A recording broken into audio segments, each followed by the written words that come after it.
You know,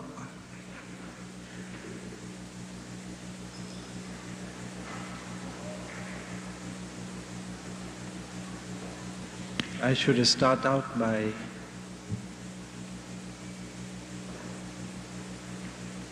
saying that I came here tonight with a very prepared speech, and I'm not going to use it.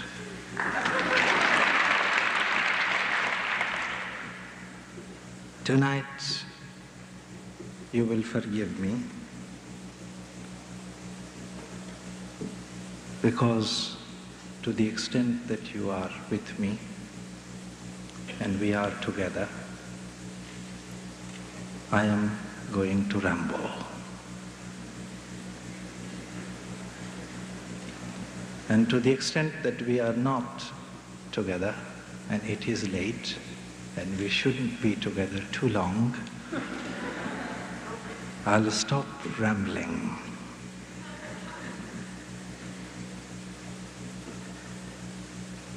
I am very moved tonight for several reasons. The first and perhaps as important as the others has been a question of personal memory. When I walked in and David Rothschild told me that Oriva was going to talk, I had a poignant memory associated with his name, not with his, but with that of Zanu, because Chitepo, my good friend, was with me as I told him just about a month before he was murdered, and we spent 3 days together talking about the liberation movements in southern Africa. And it was very good to have you here, because I think it's important for what we are trying to do, to know that there is an organic link between the struggle of the people of southern Africa and that of the United States.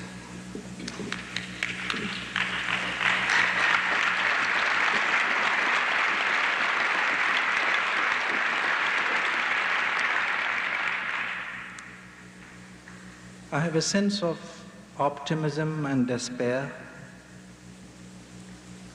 a feeling of tiredness and hope,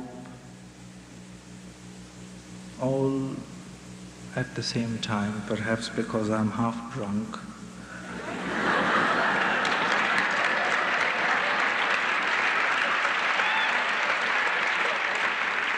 And the effects are wearing out. Let me mention one small disappointment. I wish that at this forum there was a greater representation on the last day of this long teaching of women, of black people, and of Indians on this panel than there actually was.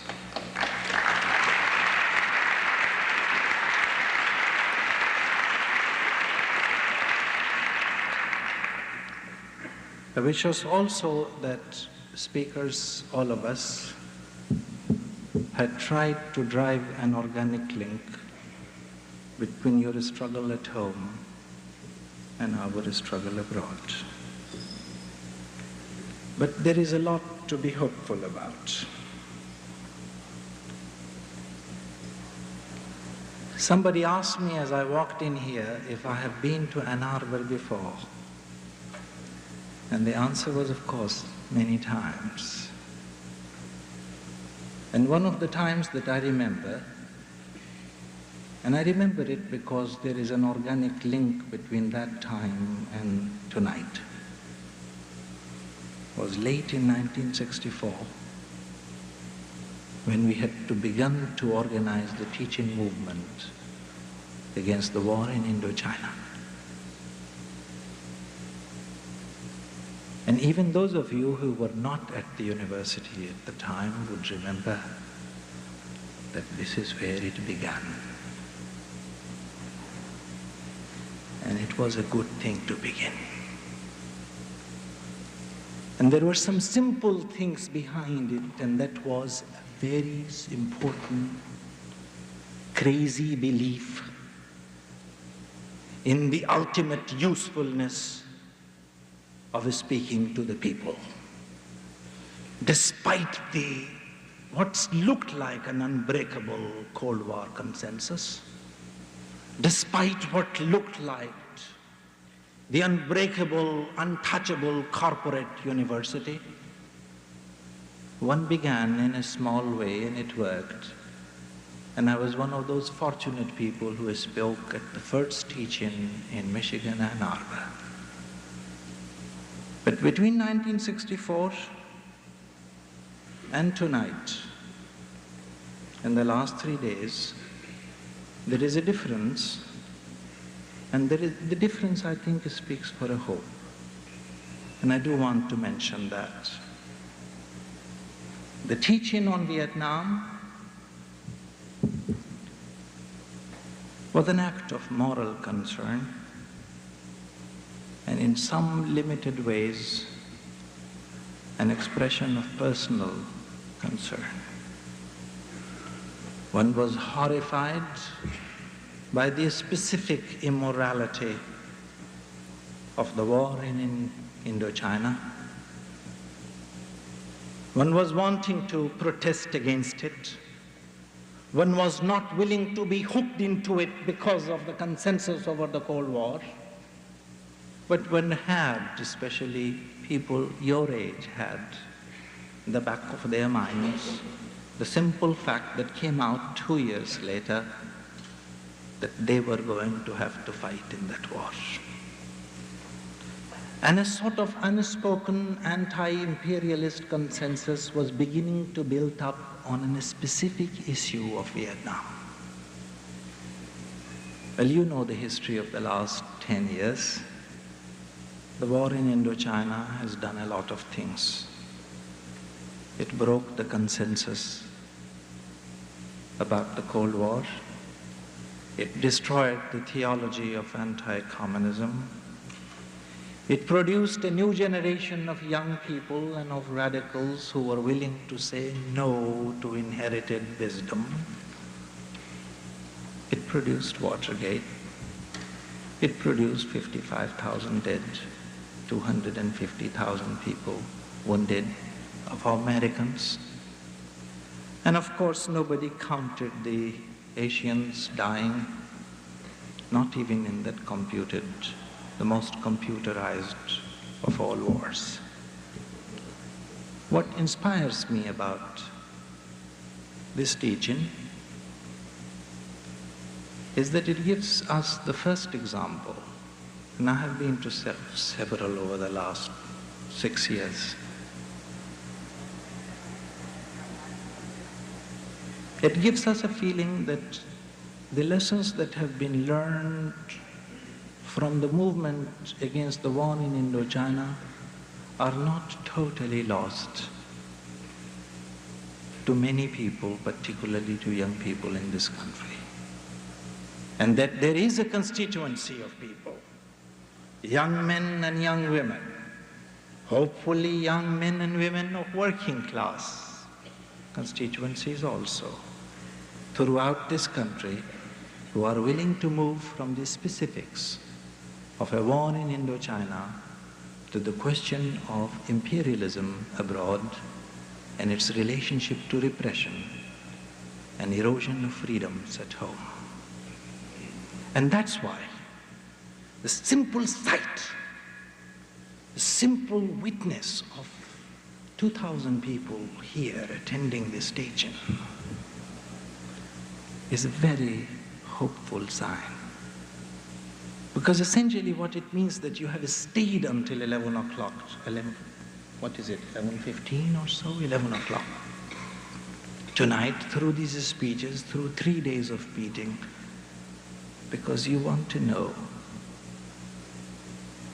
We want all to share what is the relationship between our lives at home and imperialism and repression abroad. And this consciousness, this broadening of consciousness, as I think evidenced through this teaching, is important. It is important because we are beginning to learn that there are organic linkages between interventions and oppression abroad, and repression, oppression, and erosion of freedoms and of quality of life at home.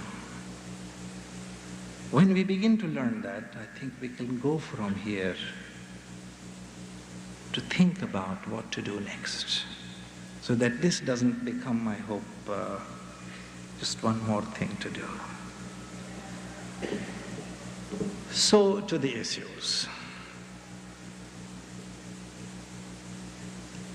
The war in Indochina and the lessons of Indochina. I don't know how many of you have heard me before, but those of you who have would remember that once in a while, early in the 60s, I used to remind us all of that film that we had seen. And I used to say that you don't understand the war in Indochina because the Americans do not have a sense of the tragic. And because you don't have the sense of the tragic, you don't know what is happening to us in Asia, in Greece, in Vietnam, in Laos, in Cambodia. And I used to use, I sometimes use the example of that film that used to come out before the main feature in the cinema halls. Don't know if you saw that one. It was a marvelous shot of about 15 minutes.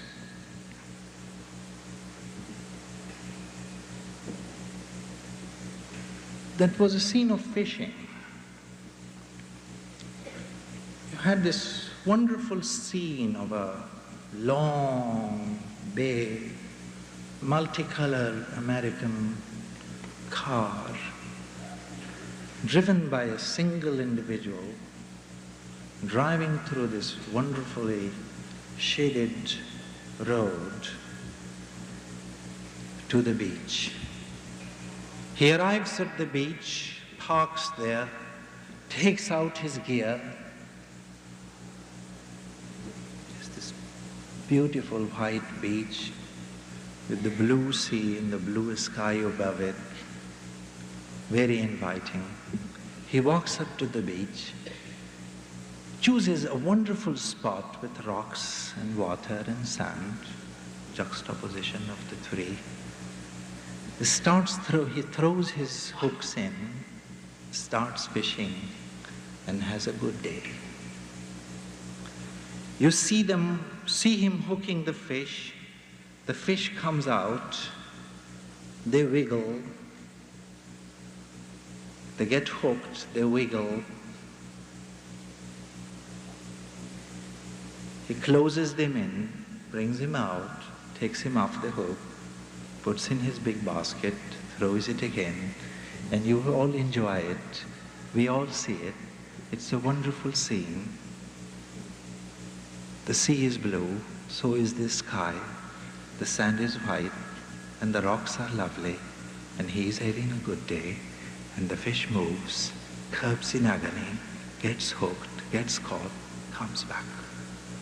Ultimately, our fisherman gets a little bit hungry, opens his lunchbox, bites into his sandwich, and gets hooked. And you see him for the first time dragged into the sea, making the same movement that the fish was making. His body quivering, and he being dragged into the sea, and you don't laugh anymore. You don't watch the beauty of the sea. You don't look at the rocks and the sands.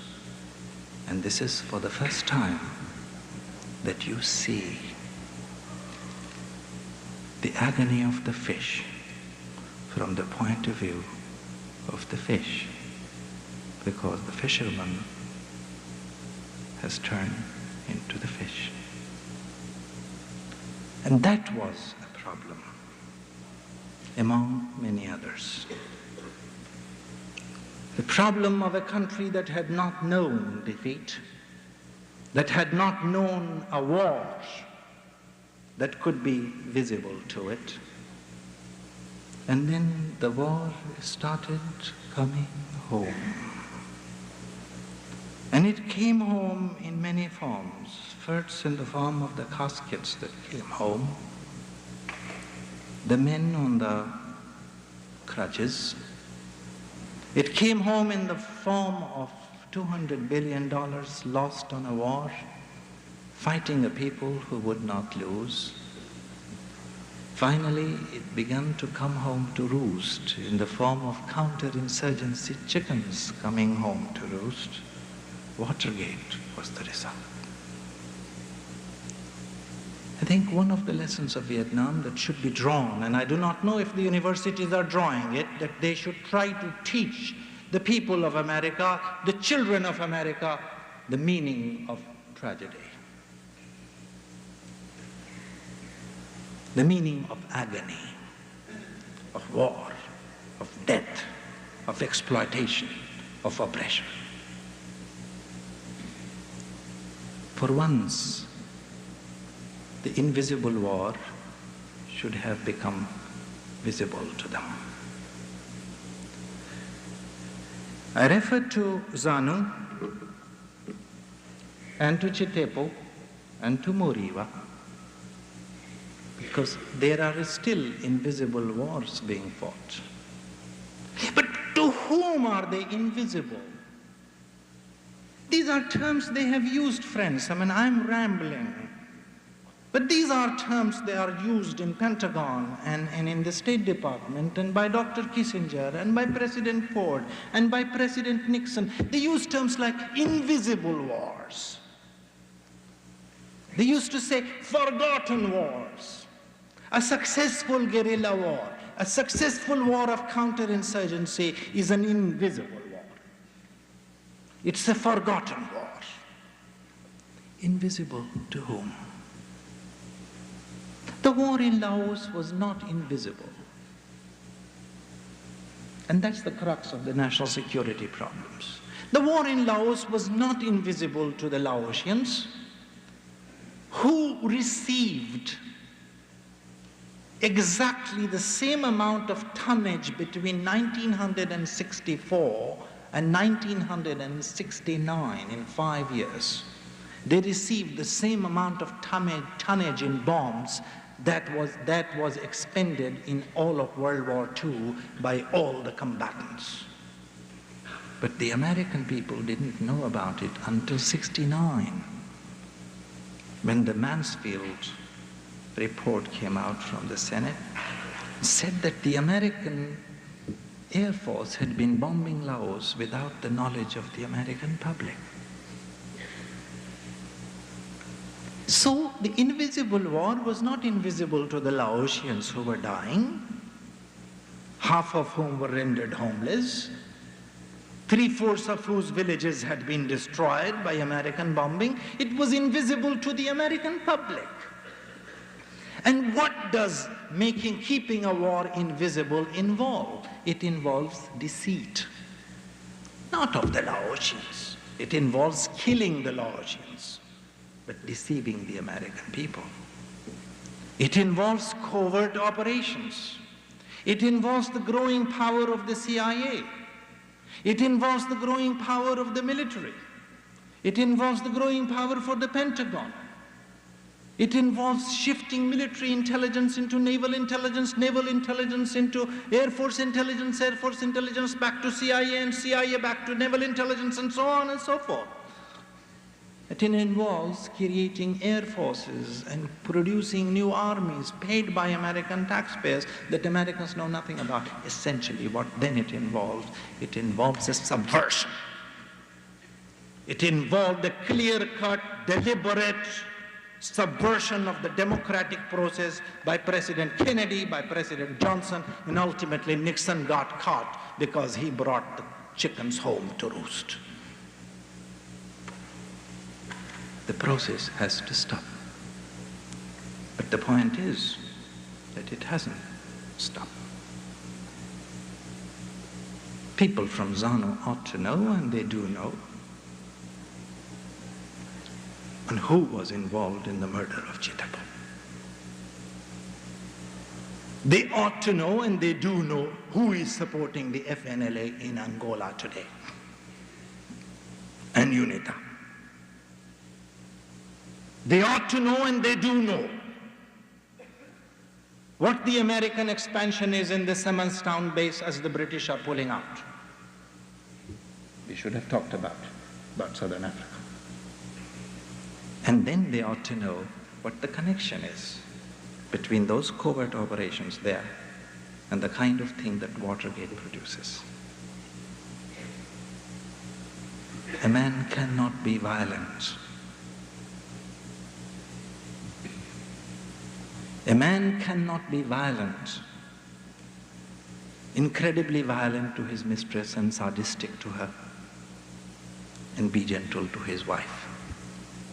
And a woman cannot be sadistic to her husband and be gentle to her child. These are organic linkages. There is a definite, present, and organic link between oppression abroad and ultimately the counter-revolutionary chickens abroad coming home to roost. So one single thing I do want to say is that when we talk about problems at home, we must try to understand that they are organically linked. When you think about your lives, your alienations, the economic problems in this country, let us not forget that they are deeply linked with American policies in the third world in particular and abroad generally. People are making economic analysis. I am shocked to say that there is very little discussion of what the war in Indochina has done to the economy of this country. People talk about the growing power of the executive. I am shocked to see how little we understand of what the war in Indochina has done to reinforcing the national security agencies, the CIA, the military, so on and so forth, and creating that psychology of paranoia that produced something like Watergate, or is producing something like this latest massacres that Mr. Ford is carrying out within his own family. So, to the third point, and I really would like you to stop me when you stop getting bored. Before we begin to talk about what we can do in the post-Vietnam period, I think there is a need to understand what the government, what the state is doing in the post-Vietnam period. There I will make some very few pointers. One is that the American foreign policy as it has been developed under President Nixon and Dr. Henry Kissinger is probably one of the most cogent, the most coherent, and in a sense the most systematic definition of American strategy abroad, and therefore of American strategy at home, since the end of World War II. And the basic outlines of that strategy have to be understood. for us to be able to attack it properly. And it ties up with what Jeremy Rifkin was talking about with regard to the multinational corporations. We don't have the time, and you are very tired, to go into very great details of it. I would roughly point out that three ghosts have haunted the policymakers of the American state over the last 2 decades, and they still continue to haunt them. One is the USSR. They feel and have felt that in an American aim, if the American objective is to stay number one as a world power, which is to say, if the American corporations are going to rule the world and get that 54% that they want of the entire world's resources in year 2000, then there are certain kinds of dangers that exist which must be fought and must be resisted. The first is, and not in an order of priority, but the first is USSR.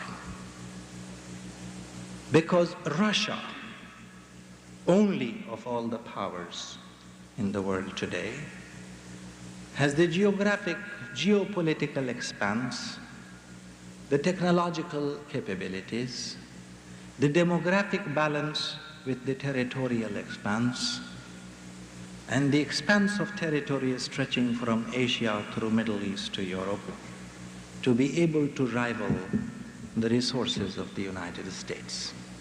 And therefore, the Russians pose a major threat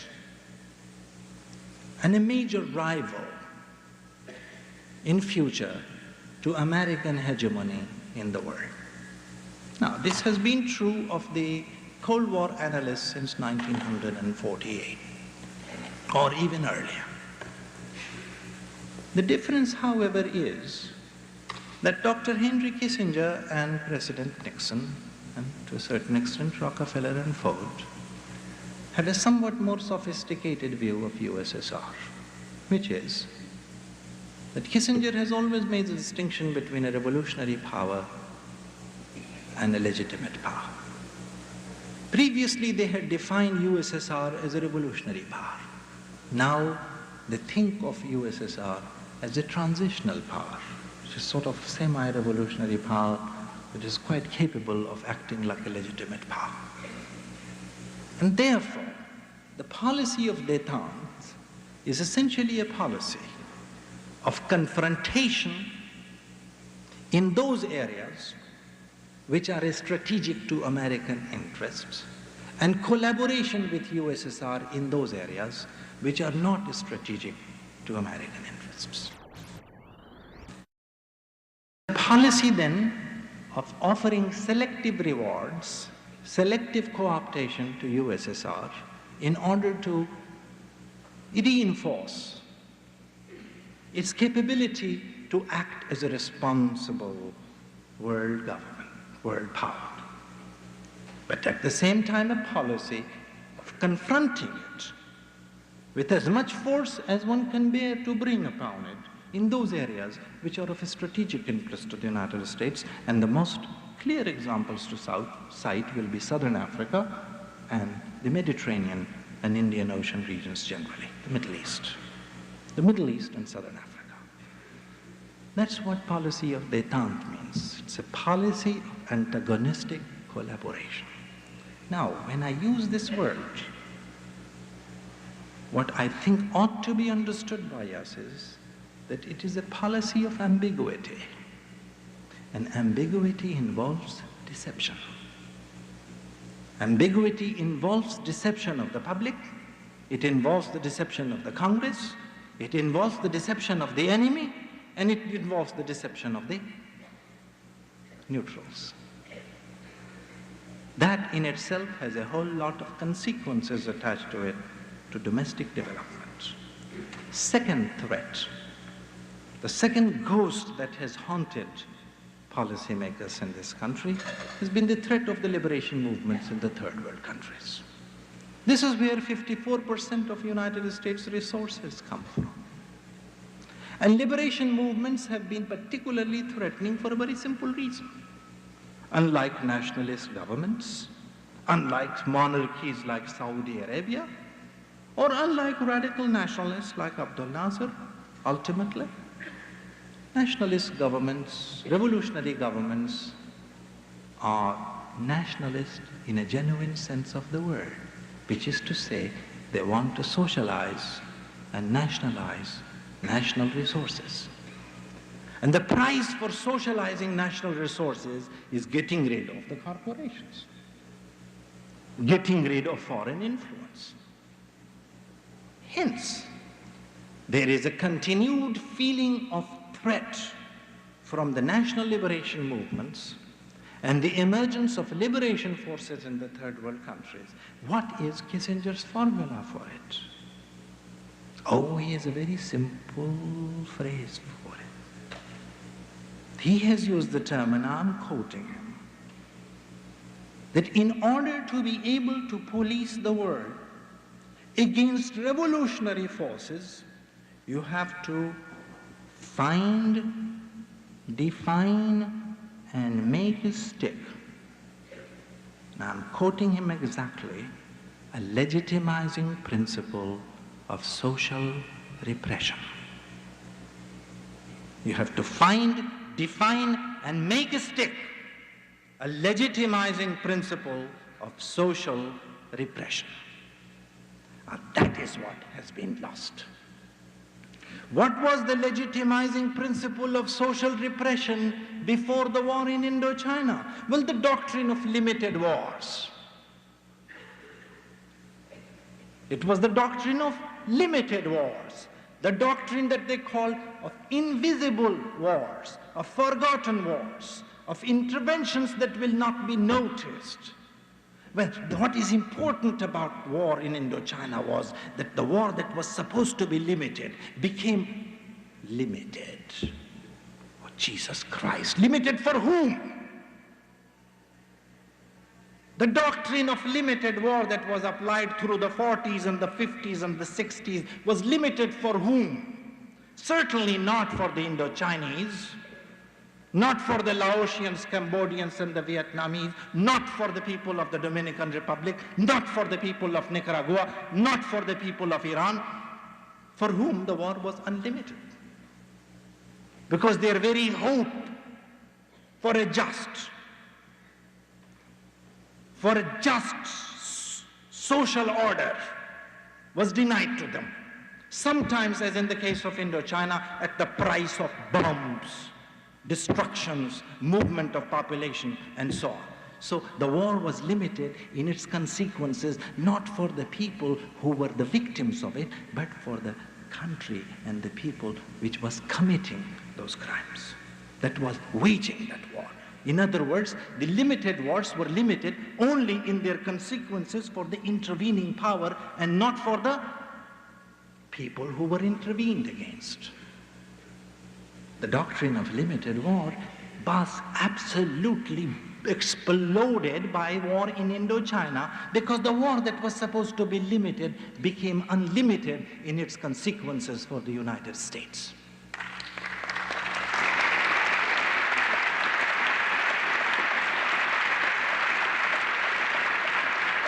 It cost them 55,000 dead. It cost them 250,000 wounded. It cost them $200 billion in money. It cost them a broken down economy and a broken down dollar in Europe. Unlimited. And more, it cost them dissent at home. Kids burning draft cards, priests going to jail, stupid people like Eqbal Ahmed being going to trial on charges of kidnapping Henry Kissinger. That's what it cost them. It was unlimited in its consequence. The war that was supposed to be invisible became visible. And as the war abroad became visible, the war at home became visible. You know, if I can take 1 minute out on a tangent, I want to tell you something. When Attica happened, you said, Jesus Christ, something new is happening in this country. You know, I'm not a violent guy, I'm a very peaceful son of a bitch. I really am, basically. You know, I just sometimes am afraid that, you know, we are forced into taking up guns and fighting. You know, one doesn't want to do that. Attica was very important. Because to me it was a very strange thing that happened for the first time in America since the Civil War. Attica. Prisoners stood there and they fought. They didn't kill those prisoners, those hostages they had taken. The hostages got killed by the state troopers and so on and so forth. What was important to me about Attica was a different thing, and that's why I'm trying to make the connection between Vietnam and things at home.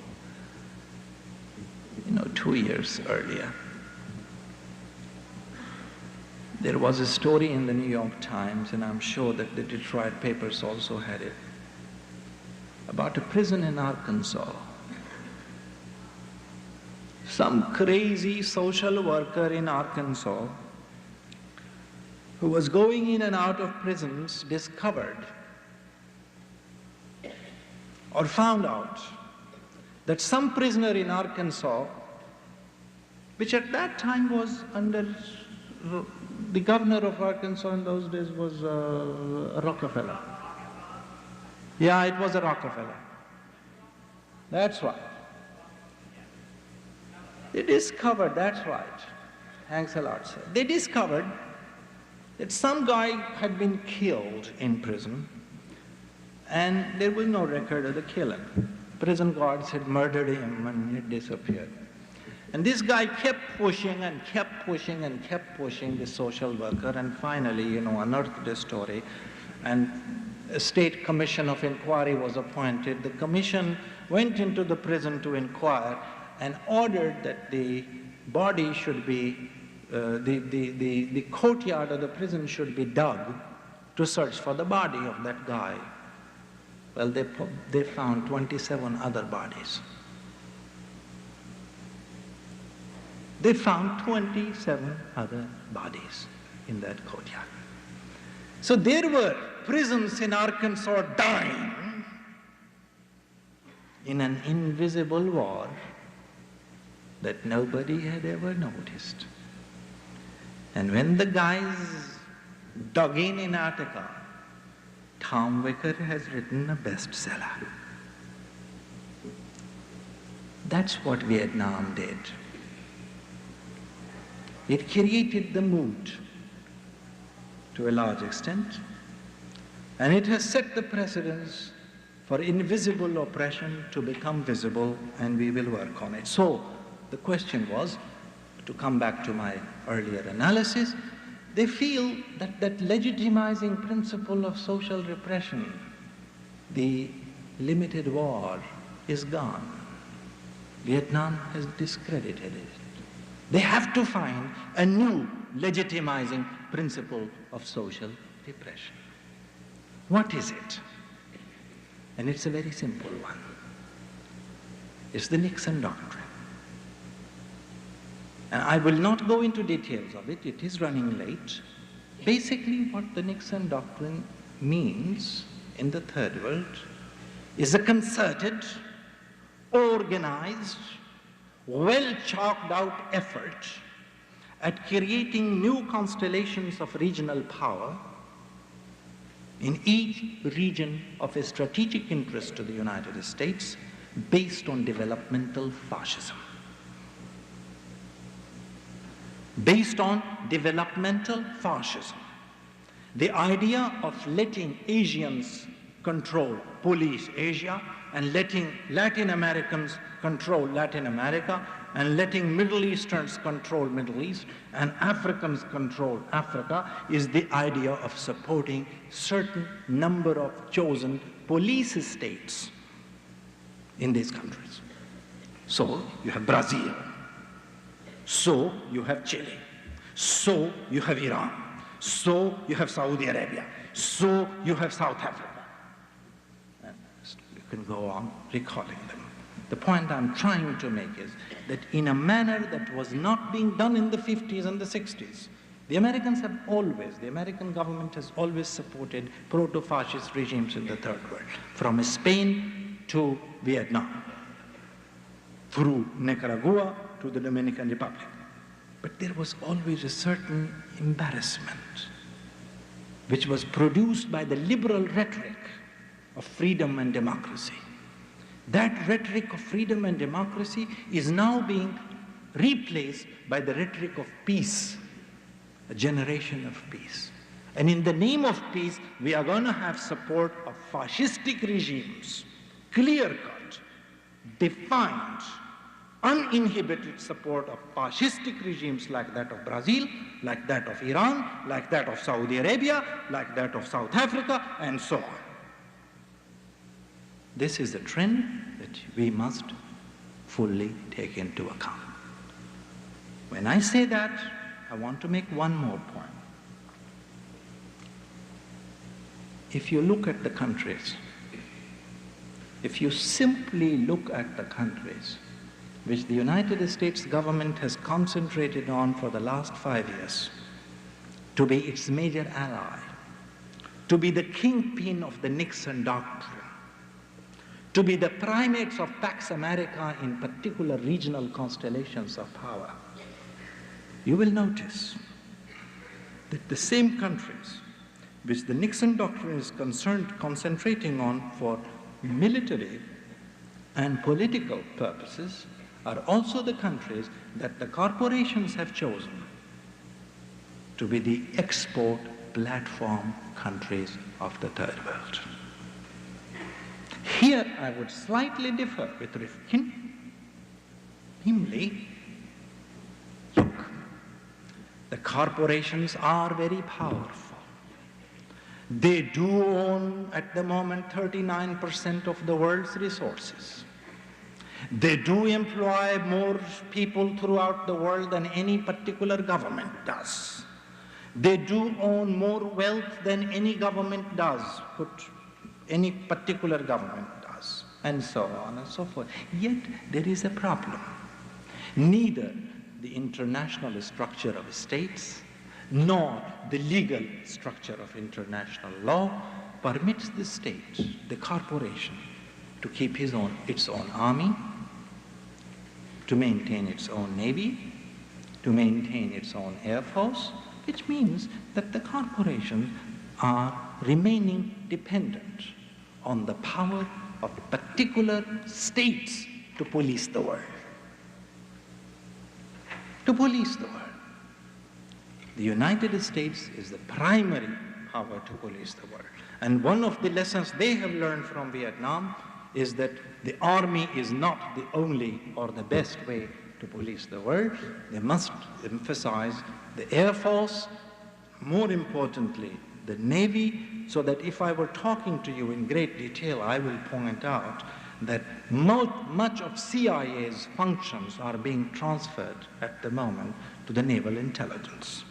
That's why nobody is worried about firing Colby, and nobody is really worried about the investigations of CIA. And in truth, the goddamn work was in Chile was not done by the CIA as much as it was done by naval intelligence, if those of us who have done their homework know it. So it means a sort of realignment of American military power. Third point, the corporations are moving out for reasons of profit, are moving out of this country. And that is a contradiction also with which the American state has to deal. You know, there was a time when capital followed labor. Then there was a time when labor followed capital. And once again, capital is following labor. Oh, one after another, manufacturing activities from these countries are being transferred to the export platform countries. Which means that they have got this double need of finding countries that can control their workforce in places like Brazil and Iran and Egypt and South Africa on the one hand. On the other hand, they have got to find increasing amount of police state techniques at home to deal with the workforce that is going to be increasingly unemployed. You see the connection I'm trying to drive at. Okay? We are dealing, in other words, and I don't really want to, I will cut it short, I don't want to take any more of your time. We are dealing with a situation in which we are all, Americans and non-Americans, Europeans, the third world people, and Americans, in the same boat. In a time of increasing scarcity, in a time of continued readjustments on the part of the corporations on the one hand, and the states that are allied to the corporations on the other, and therefore a realignment of peoples across frontiers, I think is very much needed. What I find very, very heartening about a teaching like this is that this is probably the first time in the last 2 decades that so many people have been gathered around the general global issues of what is the relationship between their lives and the lives of people generally abroad. And not just on a specific issue like the war in Indochina, so that this sort of hopefully points out to our enlarged, enhanced consciousness. The question is, what can we do with it? And there, forgive me for not saying too much, I'll say only a few things. Work begins at home. I looked at the list of speakers there, and I looked at the size of this audience when I came in, and I said to myself, Jesus Christ,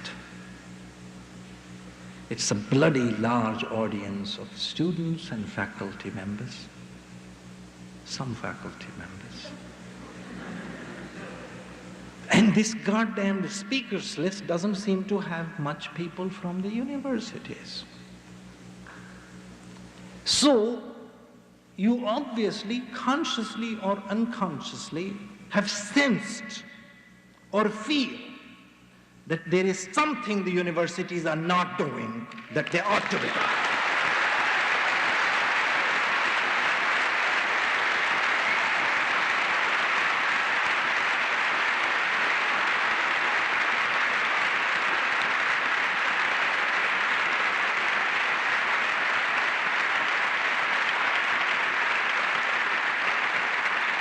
Well, it poses some very specific problems to you. If they are not doing what they ought to be doing, you damn well shouldn't be thinking of it or feeling it in your consciousness or unconsciousness. You damn well should sit down, form groups, work out what the hell they are not doing that they ought to be doing, and make up your plans and demand it.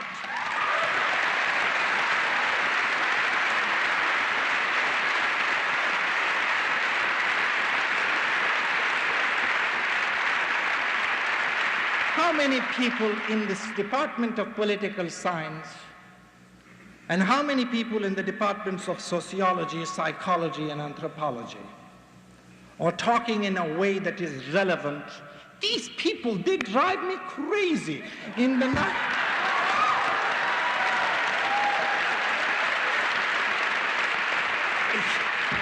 you know, I can't believe it. I come out of this university tradition. 1960s, I went to school in Princeton in 1950s. It was terrible. You know, I was going to this Middle Eastern Studies and Political Science department. They had chalked out. I mean, it was unbelievable. these professors and students, their graduate students, had chalked out all the proclivities and revolutionary tendencies and social change proclivities of every goddamn fucking tribe in Africa, Middle East, and Asia. They didn't know what the hell was happening to their own students, so that when in the 60s the student movement exploded on their stupid heads, they didn't know what was happening. They just didn't know what was happening. See, the point is that I've used strong words because I feel close to them, words like a stupid heads and so on. The point is that the universities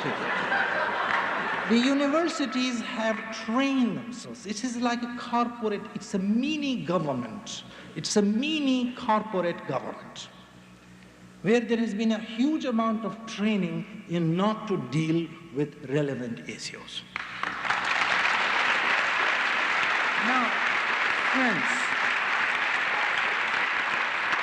I don't want to go too far. All I would say is that you should, if you cannot change your immediate local environment, which is, in the case of this audience, the university, if you can't figure out how to make demands and put pressure so that the courses will be more relevant, that professors will know what they are talking about, that they'll have their feet on the ground, then you got a problem. So figure out how we can change the university and turn them into genuine places of education. Education. And I would go a step further and be very liberal about it, rather than Marxist and Leninist and all that. Education defined in liberal terms, which is that the primary function of university education, this is how the liberals have defined it, is to demonstrate, manifest, and make clear to young people that there exist organic living links between the abstract principle and the individual and group behavior. So that when you talk of democracy, you practice it. When you talk of freedom, you live it.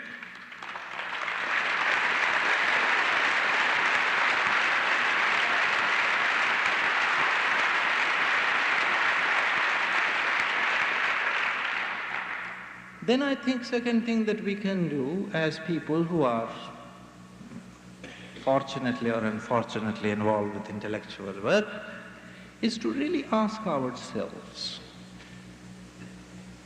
is to ask, instead of getting ourselves defined by set structures, ask ourselves if the work that we are doing has some relevance to the realities with which we are dealing. Because the function of good intellectual work is to apprehend reality in order to change it.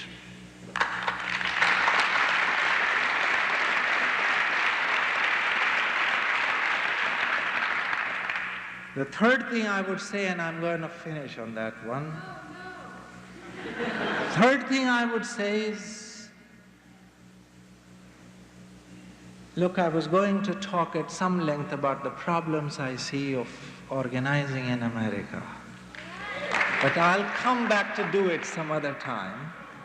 One thing that I do want to say is that impatience. When you are one of the most crazy people I know in the world, you have been so patient at this meeting. I couldn't take as many speakers as you have taken this evening. But you are very impatient with making a revolution. And some of it might have been the product of the 50s and the 60s and the TV commercials. We have been trained into buying instant coffee and minute rice, and we somehow expect an instant revolution, and it ain't gonna happen.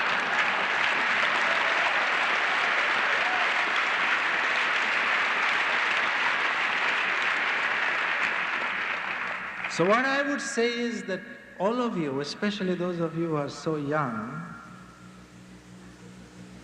I would like to, when I die, as I'm dying, my dream is to see you middle-aged and still optimistic and still saying our motto is organize, organize, organize.